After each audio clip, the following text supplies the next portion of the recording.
scant mile from our secret warehouse headquarters in East Oakland, we ran across an urban oasis where a former vacant lot is being transformed into an organic garden and center for sustainable living.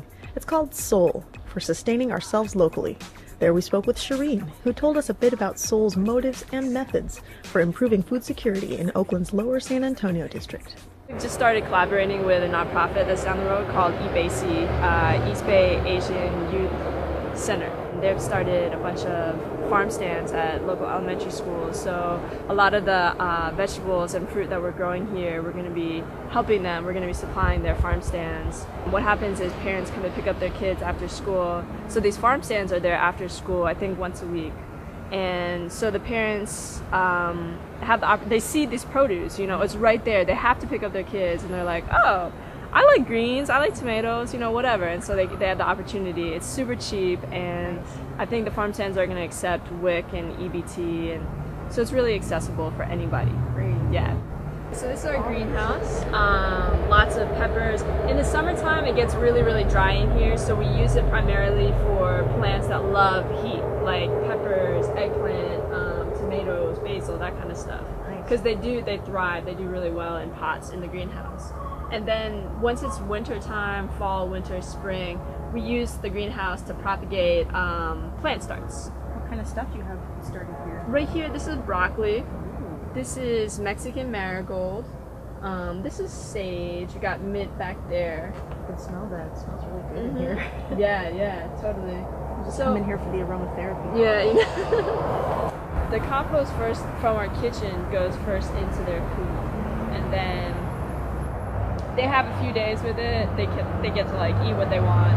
Then it goes into our compost bins. So yeah. Step one, compost. Yeah, there's step chicken picking. Yeah, exactly. She's a pain though, cause she texts me all the time. Yeah. She'll always. I go in there every time I try to go get the eggs. She comes after me. Yeah. It's like she doesn't want me to take the eggs. Her traumatic life has Yeah. left her with some interpersonal issues. I think that's what it is. We need some therapy for these chickens. Exactly.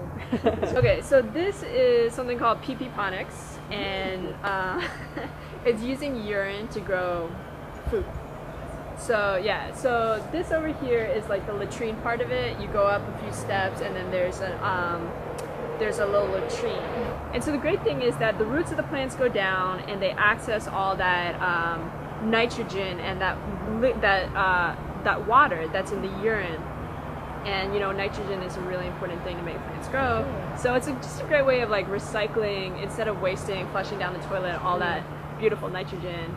Chopsticks to pans and wood spoon to dance, middle school jams, beats off cassette, with golf ball, rewind, go back and jam, bell face. What's the name back then? Freestyle, but goddamn, penalty inside there, bombing on cheap lights, getting hype on karaoke type, river light, keep you focused and we'll be so tight. Over here is our pantry. And so we have all our bulk items in glass jars, because glass is better than plastic as far as leaching harmful chemicals. It's been a slow process, and building trust takes a long time. So even though in the beginning we were here and we were really excited, and we were like, everybody's gonna love us, we're gonna be part of the community immediately, it's been slow. And we're just building those relationships as we go. I was reading about how obesity and diet-related diseases disproportionately affect poor communities. Yeah. Do you feel like community gardening and outreach like this is going to be something that's kind of going to work towards, you know, getting people eating better, getting people more interested in where their food comes from? Yeah, absolutely. Because I mean, most of food access in neighborhoods like this one, low-income neighborhoods, is through corner stores. Mm-hmm. Corner stores sell liquor, beer, cigarettes, Cheetos, hot chips, candy, you know, Snickers bars, and that's like it, you know? Yeah. So you can definitely get your food from corner stores. You can get your Spam or your like canned green beans, but you're not going to get a lot of nutrients. You're not going to get a lot of nutrition, you know, the things that would make a human being healthy. Offering healthy, cheap produce, really making it widely available will, you know, first of all, you gotta make people remember that healthy food can taste good. And if you cook it right, it tastes good, right? And it tastes just as good as hot chips. Yeah. And so even better. Yeah, it's even better. Even better a lot of times. So it's just reminding people of that, and also making those kinds of foods available. That's what we think is really important. Yeah.